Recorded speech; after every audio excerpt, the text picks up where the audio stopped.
हज़रत अनस बिन मालिक रज़ी अल्लाह तआला अन्हु से रवायत है कि रसूलुल्लाह सल्लल्लाहु अलैहि वसल्लम ने फरमाया, बुखारी की हदीस है, हदीस नंबर 2320 कि नबी करीम सल्लल्लाहु अलैहि वसल्लम ने फरमाया कि जो शख्स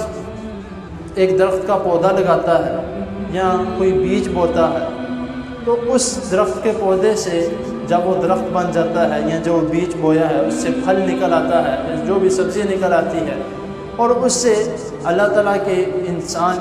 अल्लाह ताला ने जो बनाए हैं, अल्लाह ताला की मखलूक, जानवर हैं, परिंदे हैं, इंसान हैं, उससे फ़ायदा हासिल करते हैं। उस शख्स को उनका फ़ायदा हासिल करने का सदक़ा पहुँचता रहता है।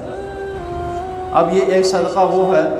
जो हम देते हैं अपने माल की शक्ल में या किसी चीज़ की शक्ल में, और एक सदक़ा वो है कि इंसान लगा के छोड़ चुका है लेकिन वो उसको मिलता जा रहा है।